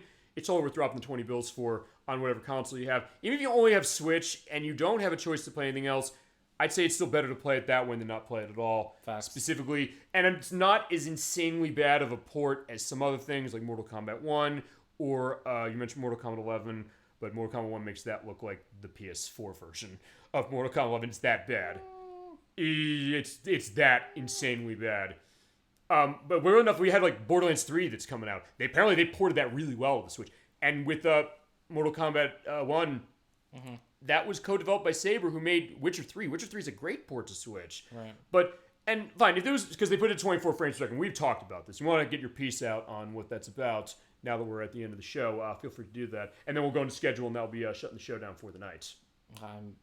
I mean, listen, I'm glad that we ended up going with the PS5 version. I think that it definitely runs probably the best out of all of them. I'm sure that the Xbox One it's pretty comparable. Can hold up. It's comparable. But I think that this is really the best version. Yeah. We barely saw any sort of stuttering, any sort of hiccups. There were a couple spots. But again, you said that had to do with the quality versus performance options. So overall, I really think that this was a solid choice. I think that overall this was scary as fuck. But funny enough, doing this with you, I don't have any like residual like dwellings on the stuff that scared me. Really? It's because I feel safe. Right, because it's funny you said this because you also said, hey, we're doing 3 p.m. Eastern Standard Time because like I'm going to be nervous in this case for it. I don't want it to be necessarily dark outside, but it is dark outside. It's 9:30 p.m. right now as far as how it is Eastern Standard Time. But yeah, you seem to really relax as far as I can tell. You're saying that's that idea. So I get that element for sure. And as it go to the versions, they're pretty comparable. I didn't necessarily notice myself missing buttons as much on this during those things as I did on the Xbox system. But I don't know if it's necessarily that. Maybe I just didn't hit it right or what.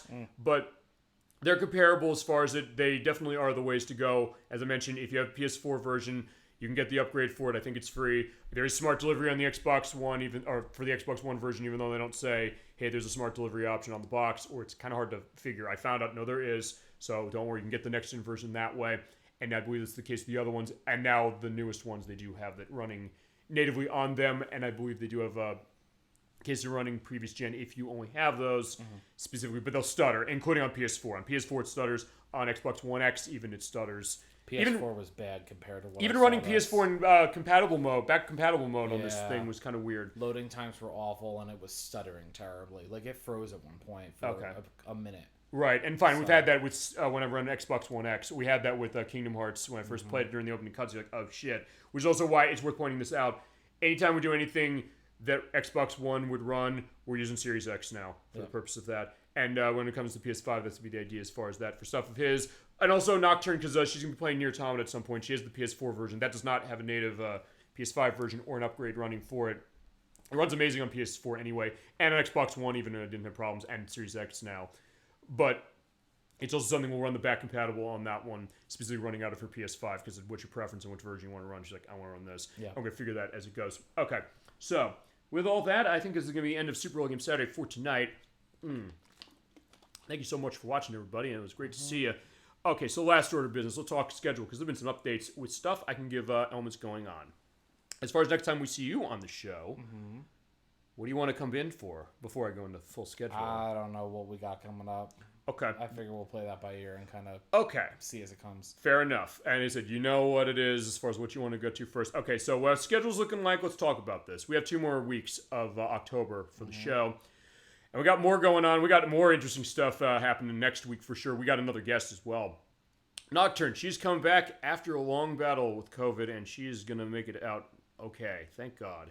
And she's also going to be on the show next week for a game we've been wanting to do for a while. And there's a lot of people who are like, oh, you're going to do this? I'm like, yes, we are going to do this. Playing The Typing of the Dead for the Dreamcast. I know you've played this game because I have said... I have played this game. Yes, you have, because I said, I want to show people this. Even some people that we know who are friends of ours, people we work with, and in between. There's somebody I mentioned who actually went nameless when we did one of the Parasite parts, the party edition we had at Edwax's place, saying that he was going nameless, but he loves House of the Dead. He was ecstatic when they did the remake. I told him about this game. He said, like, wait, what? And at first he said, like, I don't know if I necessarily want to, if I said, do you want to play? It's like, I don't know. He's like, I don't know if you want to see. It's like, trust me, give it a shot. He said, yes.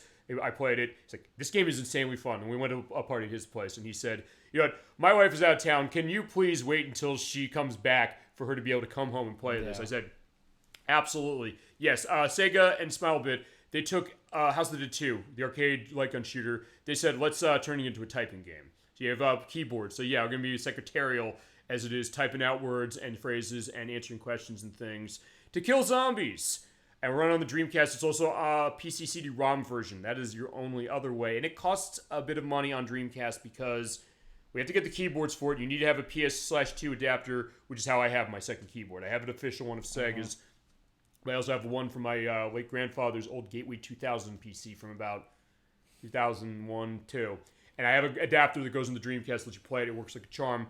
That's how Nocturne and I are going to be playing that game for sure. And the other reason also it costs a lot of money is that, weirdly enough, you sometimes say, hey, I'll go on eBay, I'll look for used copies of the game.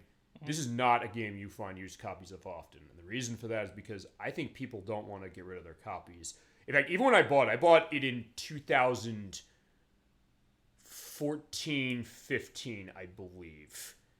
And I found a new copy for $30. Wow. That was the only case I could find a new copy. It's now, I think, more. I believe it's like $90, $100, I believe. Which, even for like a new game, it's not that bad as far as a cost. No. But it's also a case that you're not going to find rare copies often unless you're looking for the Japanese version, in which case I believe the Japanese version tends to be having used copies to it. But I think people want to hold on to that because that's a unique one that I guess I'm begging Sega for another version of that's of that one, because there is the Typing the Dead Overkill that's on the PC, which is they did the same thing to House of the Dead Overkill, which is on Wii and PS3. That's a different game though, but this other one, it is quite something, and we're going to show it. It's a great game. It was actually good. Like I was surprised. I was a little skeptic. I think that's the idea. Everybody was. Yeah. They're like, and I think we've even got questions when we played the House of the Dead remake last year. The fact that how did a game like this get made? I'm going to look more into that because I remember when I looked for that edit, I didn't actually find an explicit answer, but I said, I'll look into more. I've got stuff. I have to do audio checks because remember, I'll say this: we got another element. We're not going to be on camera for next week's show, but what we are going to do. We're going to have tables set up multiple cases, so we're going to be like on here typing. We also have I have to do audio checks this week on that to get a sense of how are the voices going to go for that? How long is the typing going to go? How loud is the game going to be? Are you going to still hear that and the game? Yeah. So it could be an interesting case of the audio mix, and I can't wait to do that. That's going to be on October 21st at 7 p.m. Eastern Standard Time. We're going to have that show. You're not going to want to miss it. Week after that is the game I've been practicing literally every day at my lunch break for at work. You can attest. We're playing Castlevania Rondo of Blood, our next shot of Castlevania for the program that Alec first requested. We're running the version in Castlevania Dracula X Chronicles for the PSP. I unlocked the game. I've been practicing that original version after I actually did a full play of Dracula X Chronicles. At some point we'll do that as a show. We're going to play Rondo of Blood because on October 28th at 7 p.m. Eastern Standard Time, that day, by the way, is 30 years to the day of its original release on the PC Engine Super CD in Japan only initially, until they then ported it out to the PSP on the Wii Virtual Console. You can't buy it anymore, and also on the Castlevania Requiem Collection, which is on the PlayStation 4 and 5 by extension. I have it. And you should absolutely play that. You said you hadn't played Rondo of Blood? I haven't even played Symphony of the Night. You are in for a treat on both those games. Those are two of the best games in this franchise. They are fantastic. I'm still waiting on Limited Run Games to ship my copy of the physical copy of the Game Boy Advance games. Oh, the Advance Collection. Yes, to do that. That is absolutely a fantastic one. We got other stuff with Castlevania coming. I'll try and see if going forward we can mix some stuff in here because I know, like we said, you wanted to see Castlevania Chronicles, which is on the PlayStation, which I downloaded on the PS1 or PS3, I should say. It was a very late one that came out in 2001. They only made about, I think, 40, 50,000 copies of it. Okay. It's not as expensive given that as you would think, but it is also something that the only other way to get it is you have to download it off the PlayStation 3, where it's like about $6. Right. I did because I said, hey, that's that element, and there's stuff on that PlayStation 3 store that, even though you have to jump through hoops, for sure, and same if you're putting them on PSP, they might be worth it because, yeah, cost reason, and there's some good stuff. I'll figure we can do that, but as I said, 2 weeks from now is going to be Round of Blood. As far as our play of that, we're going to play through, I have to figure out how the path stuff is going to go, because I do want to at least show off all the cutscenes, and I do want to show off some of the story bits and all the levels, and if I have to, I'll use the completed file that I'm going to be completing as far as my practice over the next week or so. That's going to be closing out then what goes on with Halloween, but then we'll get to November where we have Gemini 96 in chat. We're coming back for part 2 of Earthbound for Super Nintendo. We had a great time with part 1 so far, and I can't wait to see what we got up our sleeve as far as what we're going to do next, what our next experience is going to be as I try to reach down from a water bottle. That's going to be 7 p.m. Eastern Standard Time on November 4th. November 11th, Nocturne's also back. We'll be playing Mega Man Legends 2. We're going back to that after a bit of a hiatus. She's going to be finishing the game for us. We're at the last part. We have only one room to go for the finale of the game. We're also going to be showing off everything with the weapons, which I believe she's going to have to use a Game Shark for the purpose because the money grind in that is insane. Massively insane. And we'll get into elements of that game, the story that's left, and also the fact that it's on a massive cliffhanger that, with all due respect, because of a lot of the fans of that franchise, you're probably never going to get again, and I'm not going to be mincing words when it comes to my saying that. You're playing Mega Man Legends either? Okay. 2 is definitely a really good one. And 1 was as well when we played that. And when we get to that again after that, we're going to play The Misadventures of Tron, which is in between. Talk about expensive game. It's like $700. I know it was a lot of money when you first bought it. For her, yes, that's true. It's like what, $300 when you bought it? Yeah, it was a little under $300. Yeah. But now it's massively ballooned. So yeah, if you want to play that, down on the PlayStation 3. Another case of down on the PlayStation 3 because it's $6. And then we get to the week before Thanksgiving. We have our that's going to be a 5 p.m. show for the Mega Man Legends 2 part. I'll talk with Nocturne. We'll have an announcement on that next week. We got to that, though. I'm doing Disney 2 for our pre-Thanksgiving weekend Disney game show. So I'm doing Chip 'n Dale Rescue Rangers on NES. I'm also doing Adventures of the Magic Kingdom on NES, which are 2 takes of Capcom for Disney. The Adventures of the Magic Kingdom game does have Yoga Shimomura doing the music, by the way. Nice. And I did actually sort of practice on Chip 'n Dale Rescue Rangers. They are short games. You can finish them like an hour, maybe if that. Maybe a little more. So I'm doing it both ways. I'm going to do cartridge swapping on my NES. This is actually our first show running the NES itself. Wish me luck on that because we might have cases where the game is not going to load. I'm going to do what we do. We talk through it. We'll figure what we're doing. I'll show you how the old days of running NES. Blow on the cartridge. Blow on the cartridge. Get that isopropyl alcohol. Have that shit on the table. I've done that. I'll also run it onto my system that way to get those things running so we can get that going. Because, yeah, we have not shown NES specifically as far as on the console. I'm going to fix that for that. You played those 2 games, by the way? Okay. By the way, it's worth pointing out Chip 'n Dale Rescue Rangers. That is in the Disney Afternoon Collection, which is on PS4. I was going to say, didn't they just remake that with like a collection with it in it? Yes, they did. You probably want to get that at some point because it's been a while. It's been 5 years. I don't know if that goes away because there are games in that that cost a fortune. I know I ended up doing it when they did Aladdin and Jungle Book. The Disney Classic Games. Oh, no. The Disney Classic Games Collection. Yeah, I did it for that because I was afraid it was going to disappear. But also, that one got a physical release. Disney Afternoon Collection did not. Okay, I did the physical release on the other one. Right, so at least that's going to hold on, but Disney Afternoon Collection is not, and its sequel, or the sequel to Chip 'n Dale Rescue Rangers, that's a $400 game, because that came out in 1994 on NES. So we're going to play the first one, and when we get to the second one, we're going to use that for it, because I have that, and I'm absolutely going to run it. It's definitely $20 well spent to save a bunch of money.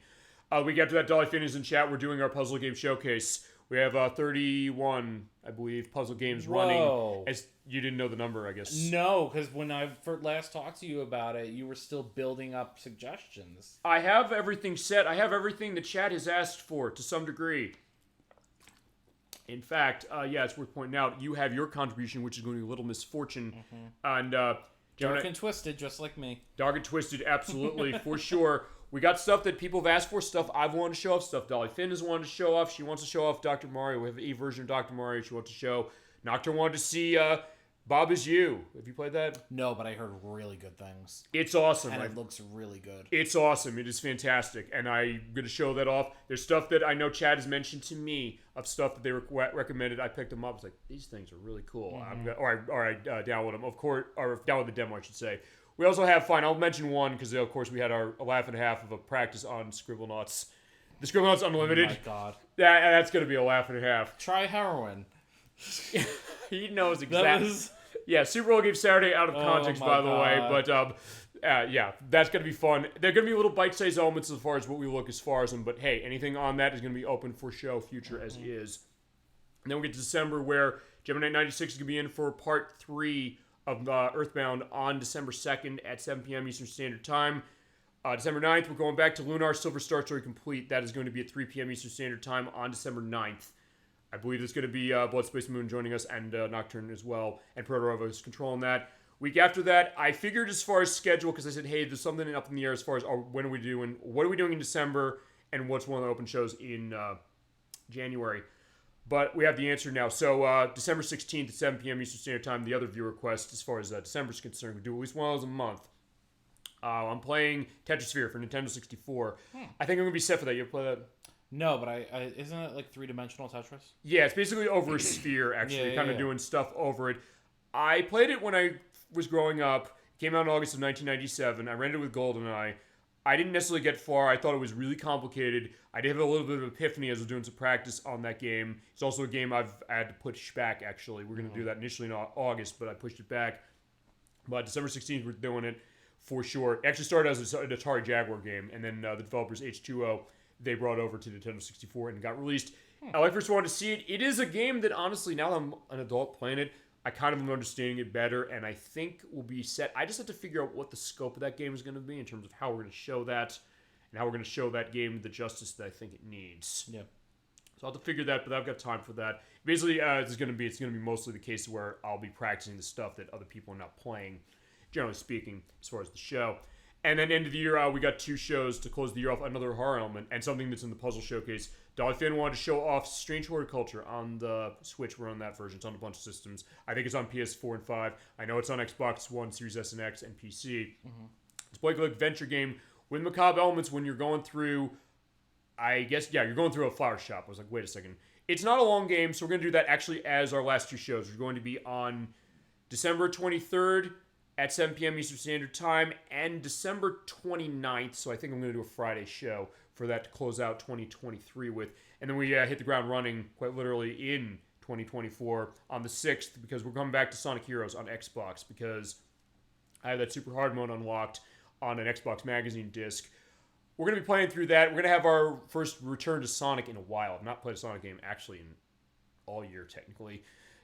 Shockingly, that's gotta be a first for the show. I mean, I have the Sonic game coming in on Tuesday, Sonic Superstars, which early reviews seem to be saying they're pretty good, although they've said it's co-op is bad. And I was like, yeah, fine. Unfortunately, now I think about it, like that makes sense because it's the people who made Balan Wonderworld. And God, we saw the game. Say no more. We played the game normally. Balan Wonderworld was fucking garbage. But here's the thing on Balan Wonderworld, we didn't see the worst part of it.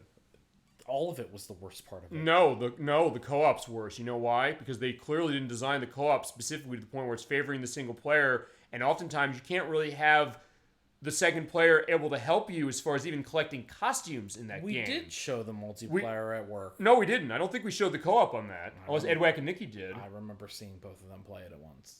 Okay, then maybe we did. But I've understood going through that game on co-op is utter hell. It will run better on Series X and PS5 feasibly. Yeah. I have it because it was like $20, and he even has 2 copies. He bought one. He kept one sealed. He said this is gonna be worth a lot of money someday. I don't know. We'll see. I don't know. Maybe it is. And sometimes delusion is stronger than reality. Maybe, but remember, sometimes that's come up. I mean, Chasm22 said, hey, the last Mario games, they announced the new voice actor of Mario the other day. He was going to replace Charles Martinet. He said, I want to buy the last Mario game that has his voice, which actually, he said it was Mario and Rabbids Sparks of Hope, although technically it's going to be Luigi's Mansion 2 Dark Moon's HD remake next year, when you really think about that. But, so maybe the thought of that, like, we'll see as far as like if Balan Wonderworld's got a price, maybe it will. I don't know. We'll see. But point is that we get started into January. We do have that. We're gonna have the next part of Earthbound at a time to be determined. We're gonna have the finale of Lunar that month. I think that's gonna be the last weekend of the month. The other weekend is set. We're gonna be starting Metal Gear Solid 2. We're running the Substance version of PlayStation 2. I know now we're gonna do that, and we'll figure out as far as what we're gonna go through, showing skateboarding and all the other stuff. Let's talk about being on a boat. Yeah, we start on the tanker in that game for sure. And we're going to run it on the PS2 because it's going to run better on the PS2 than it does on the fucking Switch. Can you believe that? Yes. And Konami also came out and openly said, hey, it's only going to run 30 FPS. Like, wait, it runs at 60 on PS2 unless you're outside when it's raining. In which case, it slows down to 30. But, like, wait, Switch can't do this? Come on, Konami, get your act together. Fine, I was getting my piece against, Namco tonight, but fine, Konami that way, specifically. And then in February, our shows are a little set too, because we're going to have the next part of Metal Gear Solid 2. We're going to have... This is either going to be the second or third weekend of February. It's going to be a 3 p.m. show for this. I'm going to show the showcase of Lunar Silver Star Harmony for the PSP. Because we played through Lunar. We'll be done by then. We finished January. I think the way the scoping of that is looking from what Proto was telling me and based on my full playthrough. If that's another RPG I'm done with. He said, get another one. That was one of them. I barreled through that specifically before we got to the last part. I'm going to show off some of the greatest hits. That's going to be a pretty short show, I'm going to be admitting that, because it's just going to be a little bit of a taste of some of the differences. We talk about what are the differences between these games, because like 4 versions of this game, they're a lot different. Especially the Sega CD version was basically a totally different game. We could justify play of it if you want to see it and if we get a copy to run on Sega CD. But we're going to show that off. It's going to be brief. I'm going to say like maybe 2 hours. It's going to be really short for our show, because I want to have a weekend where it's going to be... not just Proto-Rova and Nocturne, but also Blood Spice Moon being there the whole show. She usually has to leave early as far as how her schedule is concerned. I want to try and have her there for a full program, a full overlook, and then also talk about some of the stuff, because I know as far as RPGs are concerned, she wants to do Death Spank in particular. Play that? Never heard of it. It's from Ron Gilbert, who made The Secret Monkey Island. It's a trilogy of games. There's also 2 other ones, The Thongs of Virtue and The Baconing. I can't say I'm surprised by any of those titles. Really? Why? Because of the it's Gilbert all very connection? Weird, tongue-in-cheek kind of. She loves that one game in particular. It's not a long game. I think it's like 3 or 4 parts. We're going to figure what that is. That's going to have to be very specific how the schedule is going to work. But I promised her, said, hey, you want to do this game? I was like, yes. I said, okay, it's all yours. We'll definitely make that happen. She's going to run the PC version. It's also on the PS3 and the 360, which is on the 360 until next July when they're delisting everything. Or stopping the 360 store. And they didn't make it backwards compatible, so that's the only way. They made Thongs of Virtue backwards compatible. So there is that one that's going to still be available. We'll figure out it's going to be. The other show we're going to have is, as mentioned, next part of Lunar. Not Lunar. Well, fine. That Lunar thing, the Metal Gear Solid 2 part, the next part of Earthbound. And last week in the year, it's worth pointing out, that's going to be Friday, February 23rd, I believe it is. Edwack and Nikki are going to be coming on. I confirmed this with him this week. Nikki's going to be playing for us a show we had to delay back in September. We're doing it on that night on February, so that's a Friday show. The next Humongous Games 2 of hers. She's going to be playing Putt Putt Goes to the Moon and Pajama Sam, No Need to Hide When It's Dark Outside. Yeah, she loves those 2 games. She's a resident Humongous Games entertainment expert on this program. Are there sliding block puzzles in those? I don't know. Actually, it's worth pointing out one thing. There was a sliding block puzzle I was going to get as far as a game for Switch. I bought it. I didn't realize that it had... You can't play it on the television. You have to use the touch screen only. I hate that shit. Actually, there's one game I got for this. There's 2 versions of it on the Switch. I actually had to use the version I didn't want to for that same reason. But point is, we'll show that one. But for the let it slide block puzzle, I think is what it's called on Switch. I can't show it. I don't know if it does have a sliding block puzzle. If it does, that's going to be amazing for sure. Like it was when we had 52 minutes running it for the other one. Dear Lord, it was amazing. But yeah, that's what that's looking like. And then just going back as far as what we got left. The only thing I know I have specifically is March. We're going to have our start of Snowboard Kids 2 on Nintendo 64. That's going to be on March 2nd with Nocturne. She loves that game. You ever play that? No. You'd like it. Actually, tell Surrender Antonio, he said specifically when we played Majora's Mask and we had that epic look of the Nintendo 64 game, saying, hey, when you do that, I want to know when it is. Mm-hmm. So tell him it is March 2nd. Nocturne and I are going to be showing Snowboard Kids 2. It's a fantastic game. There's also the first one I have. We're showing 2 first because she loves that game. I love that game too. Then we'll have the next part of Earthbound, which I believe is going to be finale. Next part of Metal Gear Solid. I think there's something I said as far as one of the viewer requests that month. Assuming how we have an open show, because I think there's 5 weekends that year. I was to figure when we're... Oh, right, because there is one show. I got to figure if we're going back to Game Dev Tycoon, because that's still hanging, and Pokemon Violet and its 1.0 version, that's still hanging as well for that, and we'll get those games going through and back on track. And the last weekend of the year, of that month, I should say, for March, is going to be our April Fool's Day show, where This year, I don't What think... are you doing this year? This year we're doing... I was trying to see if we could do Plumbers Don't Wear Ties, because they did... it's coming out in December. The physical version I don't think is going to come out in time. I'm pre-ordering. I'm going to get it on the Switch, I think. Between that and Series X, I think it'll be on the Switch. So I can basically bring it to parties and clear a room. Or make people want to laugh. It's like, yeah, have a nice drink. Let me show you this thing. This game's real.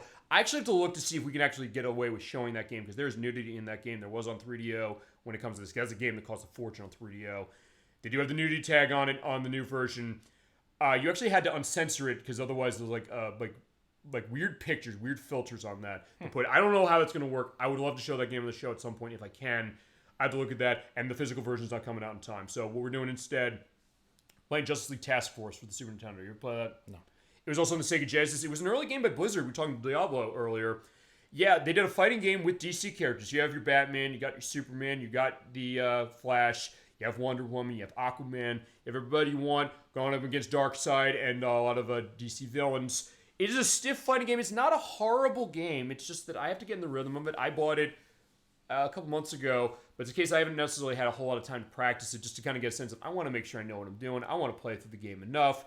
We did talk about this actually going back a couple of years, so I said, okay, fine. We have the master list, so I've got to figure what the master list is when we're getting some of the stuff we've mentioned, some of the stuff that have been requested, or that a guest requested, as it's been. So that's what that's going to be, and yeah, that's, I think, what we're looking at for the time being, and then, of course, coming up, anything else you want to go. And we'll figure when we're going to do Shadow Hearts Covenant, you and Chasm 22. I'll figure, as I mentioned, when it comes to Deathspank with Blood Spice Moon, and then the other RPG stuff we're going to do after Earthbound, which my next choice is going to be Rhapsody Musical Adventure. I think I'm going to play the PlayStation version, but I'm absolutely going to show that, because that's not going to be long. It's a game I've wanted to show, one that I know I've shown you. And I've also shown you its 2 sequels. That was a fun time. My first time look at both of those 2 games, for sure. And we're going to start with that first one. Thank God they released both of them. But we'll show that one at some point. And other stuff. As I mentioned, One True All in chat said he wanted to see Tom on PlayStation. She wanted to see Tom on PlayStation. I'm going to download that on the PlayStation 3 for that. They are remaking it, but I'm going to download that. And we'll get that game running. I'll figure we're going to do that. And then other stuff you have going down as far as whatever you got. And next year, I also am going to make the promise that we're going to have the Super Bowl Game Saturday Discord site set up and running that way. I got some stuff. And the feats video. I got to do a compilation video of all the feats we've had on this show so far, of all the times we played stuff. I've been collecting them. I've been clipping them together, including a bunch of you from Majora's Mask. And also, of course, your 10 spin ring out of Shadow Hearts. That is going in there. All the greatest feats that have happened to myself, guests, and other people. I got other things. I think it's been calm in the video. So I'm like, okay, what happened this part? What do we do? And what were the great things that went along? So that's going to be coming up, and it could be a YouTube exclusive. That'll be coming up early next year, I promise for that. Yeah, we're in the show for the long haul. I had such a great time with Dark Pictures Anthology and Man of Medan, our first look. We'll be back to this at some point, we'll figure, for the Curator cut mode, and there is the Curator ready to go. We'll get to that point. All right, I think with that, I think it's going to close out Super Bowl Game Saturday for tonight. Thank you so much for watching the show. Thank you for all your support and all of your activity on this play and every play we have. Great time doing this for sure. Thank you so much to you, Crusader64, for coming by and introducing me to this game, and we had a great time. Can't wait for our next show. Whatever you want to do, say the word. Hell yeah. Call me. Yeah, say I could actually make that look go, and people say like, hey, it actually will look. A guy I remember you said when we did one of the Majora's Mask parties, like, I'm giving him a look. I know we're not on video, but we are now. So there we go. All right, with that, I wish you all a good night. We will all wish you a good night, a great rest of your weekend, and a great week coming forward. I will see you next Saturday at 7 p.m. Eastern Standard Time with Nocturne for the Typing of the Dead for the Dreamcast. Till then, keep being awesome. Have a wonderful night. Enjoy your rest of your spooky month as far as how it is till our next time coming, because there's always going to be a next time. Take care, everybody. Bye, all.